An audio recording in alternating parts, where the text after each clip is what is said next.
So what a mess we have in the middle of the table. We're just going to use mass combat rules because it will be much easier to resolve instead of this simple mass combat individual figure stuff. So all of the line of contact here is heavy foot, so that makes it easy. We've got 1, 2, 3, 4, 5, 6, 7 guys in contact. Technically second ranks can attack too. So 8, 9 dice on this side. And then 1, 2, 3, 4, 5, we'll just assume he's kind of in the back. 6, 7, 8. He doesn't have a hafted weapon. 7, 8, 9, 10, 11, 12, 13, 14. So 9 dice versus 14 dice. Heavy foot versus heavy foot. Heavy foot versus heavy foot. 6. 9 dice versus 14 dice. I'll double check my count and roll the dice. Oh, and before I do, I need to figure out who the attacker is. So, yeah, spearmen get priority. I mean, technically it lists spearmen, but that's because this mass combat system was listed for, was designed to work hand in glove with the Braunstein, which had spearmen. So I'm going to say that, yeah, it's going to have to be down to a dice roll to see who's the attacker and who isn't. Red dice, blue dice, so red side and blue side. We got a 1, we got blue. Blue is on which side? Blue is on the near side. Red is on the far side. So blue not only has more men stabbing, they also have the initiative. This is going to go very badly for red.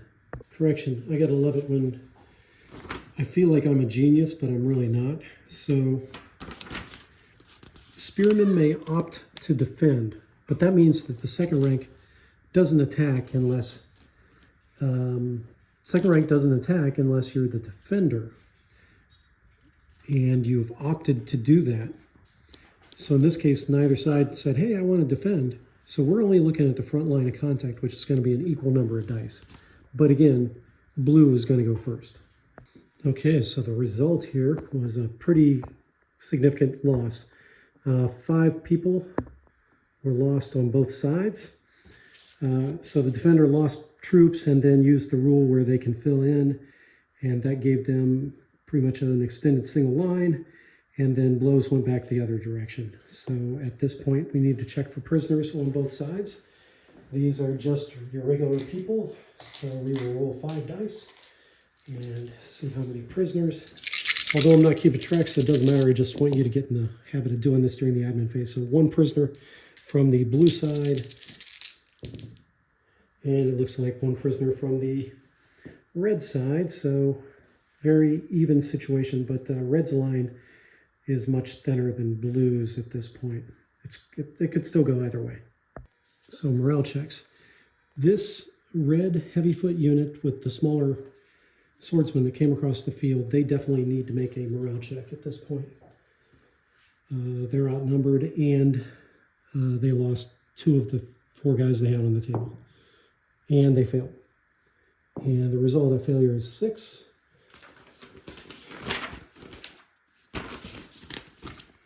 Rally in place. Troops may not move on the next turn, but may fire or defend themselves. So they'll stay in melee, it looks like. Now, the Vikings, again, they've lost enough troops. If you remember, that was a massive block.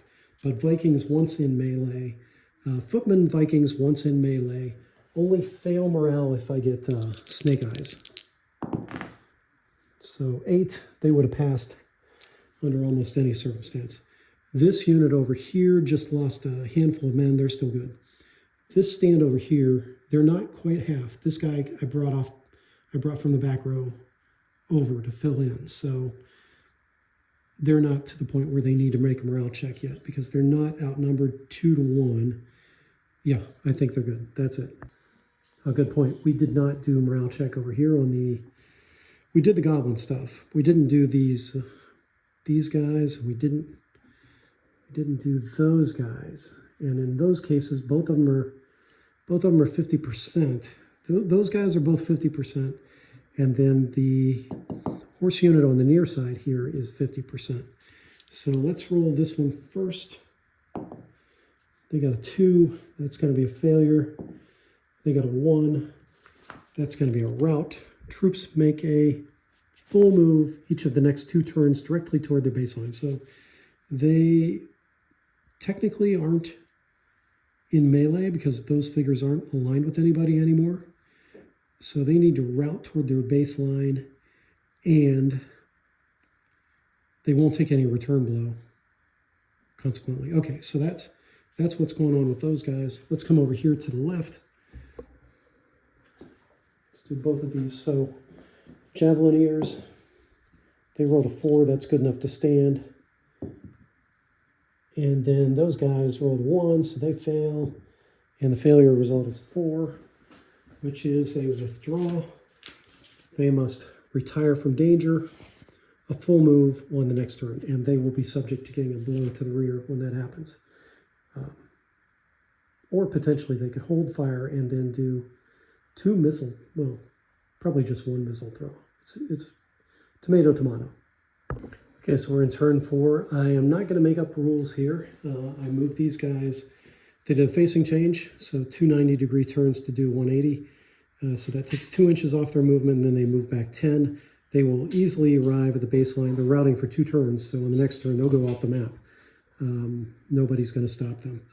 An ignominious day for the heavy horse. Okay, and even though he went through those bowmen, that might have slowed him down or disrupted the formation or something. I'm not going to make up a bunch of rules. The idea is to keep this simple and light so that it can be quickly resolved. We don't need all kinds of complexity to know what the resolution is going to be. Maybe I'll take away a shot from those guys. Maybe not. I don't know. As a referee, I reserve the right to do that kind of thing. Over here, so I went ahead and resolved the movement, the retreat, the withdrawal for those guys. They turned. These blows that are administered now, this attack of opportunity, counts as their melee for the turn. They can still move, but they can't melee again, these Javelineers. But they rolled a 6 and 11, since it's Lightfoot versus Lightfoot. That's 2 kills. Those guys are going to be out of action. And they are neither of them taken prisoner. They're actual kills. Okay, I've completed the rest of the movement for turn number 4.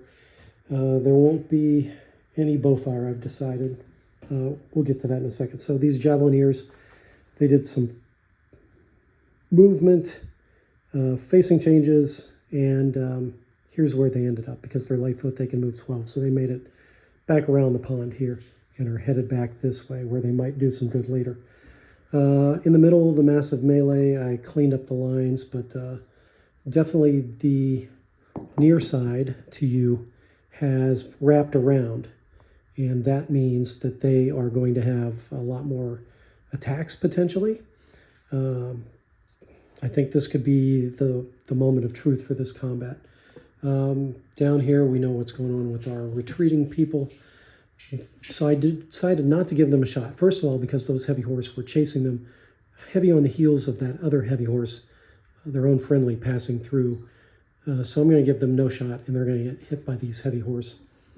The goblins have decided to move up, and the archers back there have stood stationary. They don't have a shot right now, but they are looking at the potential of what happens if the heavy horse, something goes wrong down here. They will be able to respond with bowfire versus bowfire. That could get ugly real fast since both sides have longbows. So looking at this situation in melee, first of all, they are moving into contact. Second of all, to take a rule from the simple melee combat, the next booklet, the missile troops, they were disrupted and potentially changing their melee weapons. And yeah, so I'm not going to feel too much sympathy about treating them as, oh gosh, that's the movement table. Heavy horse versus Lightfoot, which means pretty much it's an automated hit. They're not attacking uphill. There are no disadvantages. So that's going to be 3 kills just right off the bat. And they're the ones, the heavy horse are the ones that inflict those first. So this melee is going about as expected here. The heavy horse did not take any prisoners. Those archers were slain. That's very much historical style. The archers then, as defenders, filled in and wrapped around so that I would have an opportunity to give them more dice rolls if possible. And what they need is an 11 to hit. Lightfoot versus heavy horse needs an 11. So far the best they've done is a 10. I've got one more guy to roll over here. Let's roll him now. And no hits at all. And that is the end of that melee, and I will clear these guys off the board. Critical dice roll coming up. Red is on the far side, blue is on the near side. Going to roll an orange dice and a blue dice. Red gets a 6, so red will take the first chops. This could matter. That could save their bacon. Okay, there's a lot of dice going on the table, so let me explain what happened during this massive melee down here. The red team suffered 6 casualties, one of which is a prisoner. The blue team suffered 5 casualties, one of which is a prisoner. The Vikings are down so low, I forced them to make another morale check, which they did not roll snake eyes, so they are okay. I forced this movement tray, these two remaining men, heavy footmen, on the red team to roll. They rolled a 4. 4 is what they need to roll. Same dealio, I forced to roll over here just in case. And they got a 4. So both sides, nobody failed morale. I'm going to clear the table off now. It should look different when I clear up some of this cruft. Okay, so I went ahead and removed the rounding troops. So to be clear, this is what it looks like at the beginning of turn number 5. You can see this thing adjudicates combat very rapidly, especially if there were actually 2 players and a referee. I think it would go even faster than it does already. There are 2 heavy footmen right now on the red team that are still over here. They've got their 3 heavy horse over here engaging these archers. They'll probably plow through these archers, to tell you the truth, especially if these goblins come up. And they're going to start laying down. They'll get at least 2 shots off, so they may whittle this down. These javelin ears aren't a factor yet, but yeah, let's see what happens during turn 5.